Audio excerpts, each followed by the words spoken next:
biso na biso na diaspora tosolola bosolo lelo lobi soki tobongwani kongo na biso ekobonga o kongo na biso ekobonga o kongo na biso ekobonga o kongo na biso ekobonga soki yo na ngai awa na mutu bongo na biso ebongwani surtout biso tovandi na diaspora. Lelo tokosola bongo makambu etali bafeti. Ngai bafeti. Bandeko likambo oyo epesi nga nganzi. Cela fait au moins 27 ans. 2 na 7. Tukumi bale na sambo.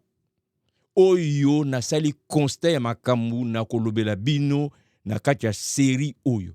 Ezali série ekotourner sur feti.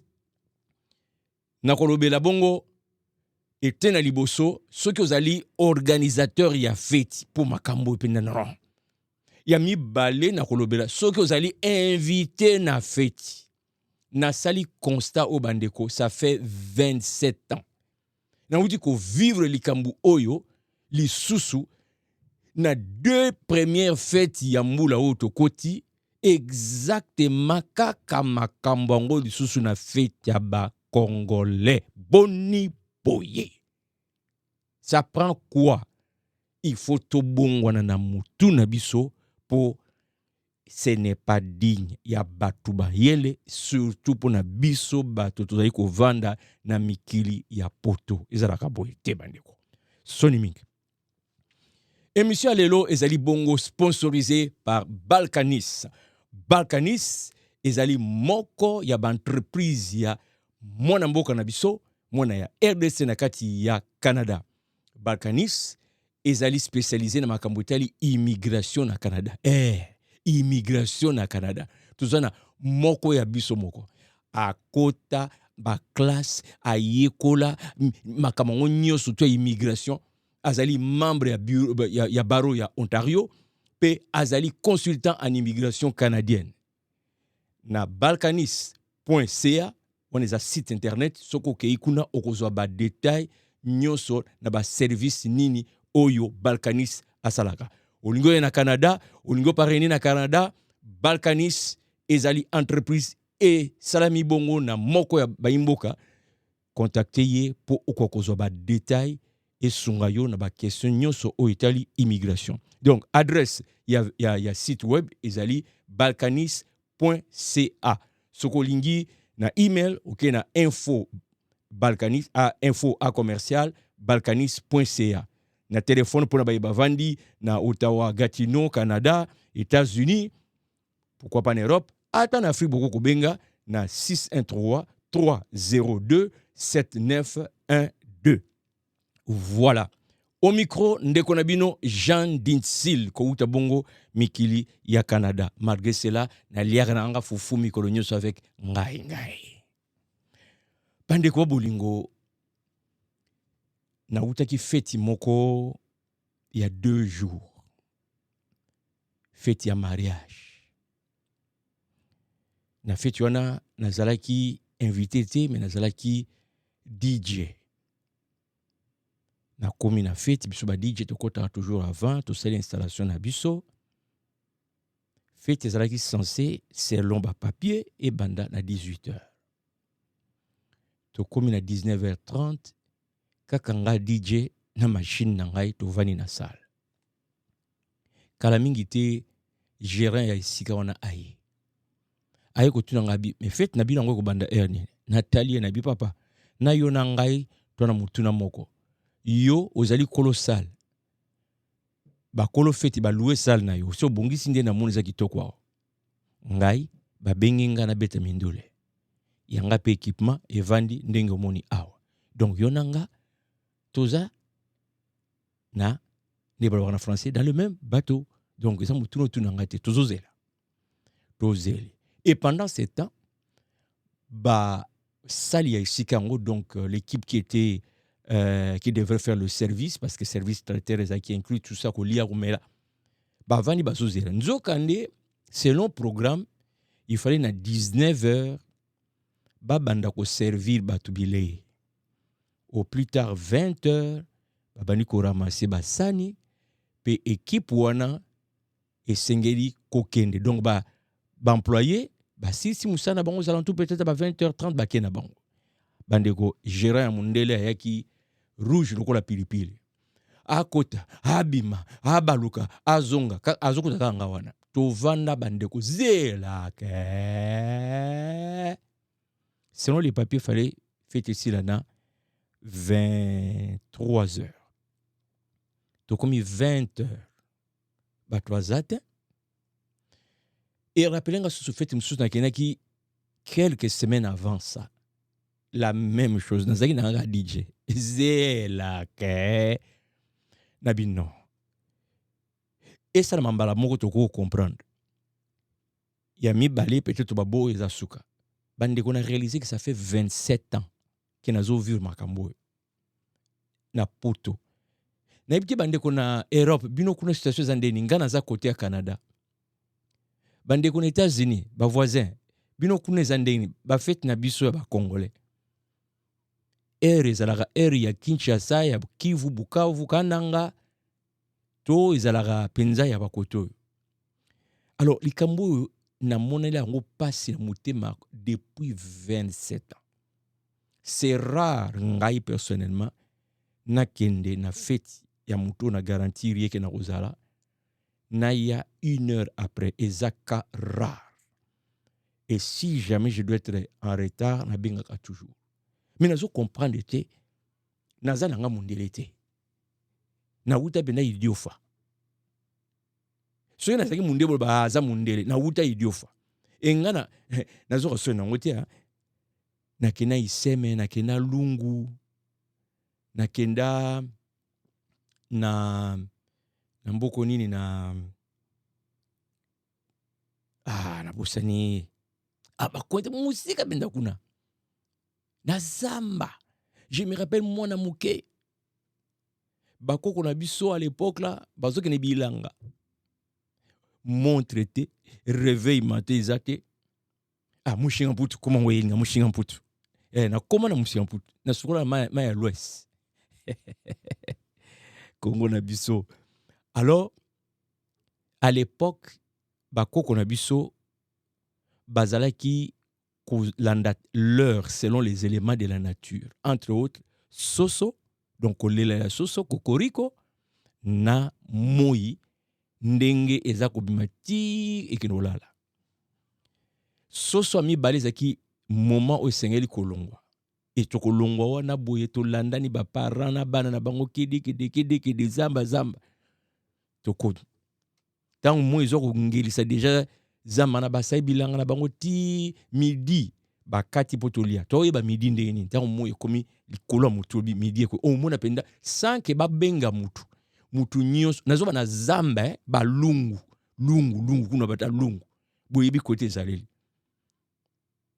o mona moko na moko atiki Congo na ye na place à rassemblement ba momo ngana za olela bina fopo era bina liboke bina ba fungole bina liboke bo ba ngolo ba gumba ye bina boye kasa penda et pesi ba parfum era bien olia.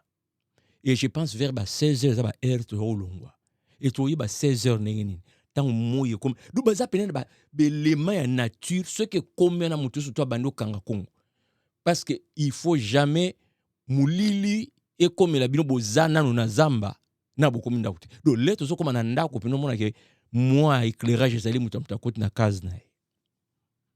Mais na soko comprendre te na miki la poto mutu a beta Rolex.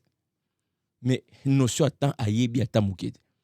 Rolex il semble que ça moi ba marque montre ça très très très cher. Il paraît même gros somme na paraît en tout cas. Na la tangote na okaka na musika ke eza cher. Mais mutu beti le Rolex. Oui bo tanga tante. Te bande ko na ngai to koma nan ba combattant mutu na mutu koma combattant ya vie na ye. Ne zo beta ba musicien. O connecté na ba pasteur ba tete bazo betama. Ba musicien chrétien ba yembe su Yesu te bazo betama. Zwa kaka rigueur wana. applique ça d'abord dans ta propre vie, na likambo etali notion ya temps. Voilà. Donc, lelo, naza ko introduire sujet oyo tokolobe makambo ya fete na osala ngo ba séquence pour ete nazwa bino tante na émission moko. Et pour commencer, nazo banda nanu na lorsque ozali na position ya organisateur ya fête. Ezala mariage, ezala baptême, ezala graduation, ezala anniversaire, mais yo mutu za ko organiser fête, yo mutu ko benga bato. Donc première partie nako travailler plus ou to nako solo mingi nako m'adresser na kaya mutu za ko organiser fête. Donc to bandi yango. Soko za na position ya mutu za ko organiser fête ndeko na ngai, ezana biloko o il faut vraiment prendre au sérieux. Pour to bimana nous na médiocrité ou toujours mon personnellement na vivre pendant 27 ans sonne samedi na venu qui sonne devant mon dieu sonne makamumi balé motuya d'abord tant avant que to banda organisation ou banda benga batu tout ça ya liboso ndeko na ngai na bongo na yo zwana nous conscience pe mi lobela il faut na pesa valeur na mbongo na ngai o na kobimisa po na organisation en fait. Donc numéro 1 notion ya ko valoriser mbongo na yo o ko dépenser. Pense na mbongo wana. Même si on utilise ba carte de crédit. Eza ba nyongo faut off sala musala o zonk sango donc o ko dépenser. Feti moko te zangaka sorti ya mbongo. Même si on sala na kati ya salon na yo o louer salté batu oyo ko invité mi baleto mi sato il faut moi soso mo boyela mbama il faut moi ma koso ngulu mo boyela mbama il faut moi pondu mo boyela mbama il faut moi makembe zala eza mbongo donc mi mbongo à combien plus forte raison OK ko louer salle na ba bisika ya kiliki. Donc avant même de faire quoi que ce soit yekola nanu na mutu na yo zwa mentalité na ke il faut na valoriser mbongo na ngai. Pour il faut valoriser mbongo na yo. Il faut omimona déjà na mutu na yo après fête. Tango zongi na ndako. Au calculer tout ce que tu as dépensé financièrement. Il faut comme on appelle ça que ça valait la peine dépenser na sali. Pour au sepeli na fête ndenge leki. Donc de l'argent bien dépensé. Ce qui notion les alités bandeko na ngai okobwa kambongo. Et laissez-moi vous dire que je vois ça constamment na ba fête ya ba congolais. Même on a outil d'éléments na tali na calculer et surtout place to qui tu payes par tête d'invité. Ce qu'on invité 100 personnes na salon na ndenge zalaki na Italie facturé au moins $80 ou tout qui tout en tout cas plus bas encore au moins $50 par personne. Donc multiplié sur ko inviter 100 personnes. Yo mukolo fait mtoko futa. Mbongo nde bonanga. Oko sala makambo ya minene te oko ekokime kotika héritage pona bana yo. Donc oko tala bobi donc mbongo ekaka boy. Ba fait msuna kenda tala biloko akolie tikali. Makambo ebele. Donc vraiment na ningi na conscientiser bandeko nanga to mbongo na pasi avant ça la fête mi kotisana na mentalité que non il faut que je donne de la valeur na mbongo oyo na dépenser. Il y a mi balé notion il y a respect de tes invités. Quand ça la te kene na koya au-delà ça c'est invitation tout ça bah kotinda nano invitation te ko lobela mutu nano te ko benga nano mutu te soki na kati na yo nano intérioriser te valeur oyo na lobi na bengi yango le respect de tes invités. Pour soko za na notion de respect ba invité na yo te okosala makap kaka ndenge nazomonaka. Comment voulez-vous obengi mutu olobi toko fungo la fête et porte na 18h. bato bakomi na 18h, la porte n'est pas ouverte. Bandeko na sina sala voyage à 2h30 na voiture. Ba invité ngai na mwasi na ngai. Toke feti. Feti wana kutu. To uta ezali dans la semaine. To uta musala ku direct. Fatigue. To bi non ndeko a honoré biso alingi to partager joie na ye to kende. Ba embouteillage. To koma na salle na mona ta voiture moté na stationnement. Na bi sûrement ngande na me présenter na mauvais endroit. Na tali invitation ndenga bulanga ndo za rolo nani vieux mulumba. Na tari invitation. Na tari numéro. Mais na ça bon endroit. Bande kwa ta vélo ezate. Na bengi na numéro de téléphone ya moto invité nganabi est-ce que adresse ya fait eza place tel beau place nazali bobo na décrire ah bien oui kutu oui eza wana tozoya papa tozoya OK bandeko na mona bango baya ko bima aux alentours de 22h s'il vous plaît 22h on monita dans so bana non respect ya ba invité. Eh bon bah oui, ben prévu cause mais ben prévu yango eza virus ataka kaka ba congolais. Comment expliquer que c'est rare na ba fête na biso. En verset bandeko na ngai naza na souvenir ya fête moko ya ba congolais oyo na kamwa. Là encore je devrais voyager presque 2 heures de route. Na benga déjà mukolo fête na bindeko vu place dans zo wuté là vu l'heure opesi na tali na GPS na ngai awa na kokoma à peu près une demi-heure en retard. Effectivement na komi une demi-heure en retard à ma grande surprise. Je pense que j'étais le dernier à arriver, si pas l'avant-dernier arrivé. Na kuta salle batoasi ba vanda salle tonda na 19h. Na mitu na ndeko na kena kozwa batongo alala na bango na ndaku na ye sima ye na ça c'est la première fois na mone lokwa. Pour le reste minimum 2 heures d'attente, minimum 2 heures d'attente. Wana je parle un peu na côté organisation. Donc mutu oyo a organisé ye moko azo koma na place wana 2 heures après, 3 heures après. Et azo yaka limbisa ben et après ba kopé sa modérateur topé MC micro pour le baquet indépendamment de notre volonté.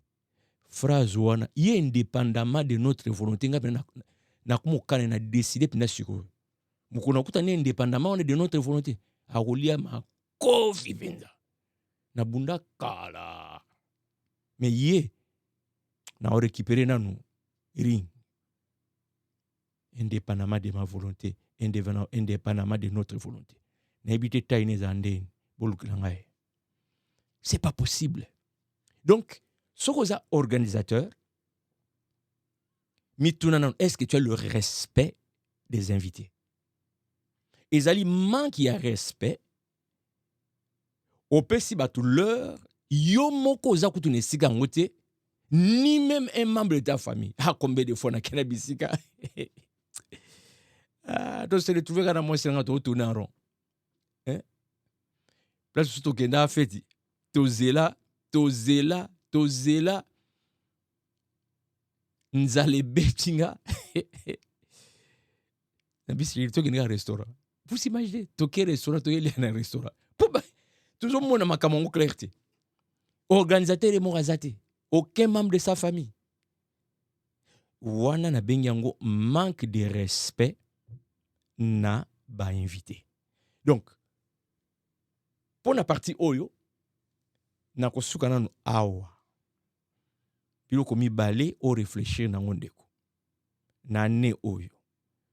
Soko lingi organiser fête mituna. Est-ce que tu es prêt à te battre pour donner de la valeur na mbongo et qui n'est pas battu mais ose à la satisfaire que mbongo na yo ezala qui bien dépensé. ya mibale est-ce que vous allez prêt ya kosala de temps possible ou respecter bato ko invité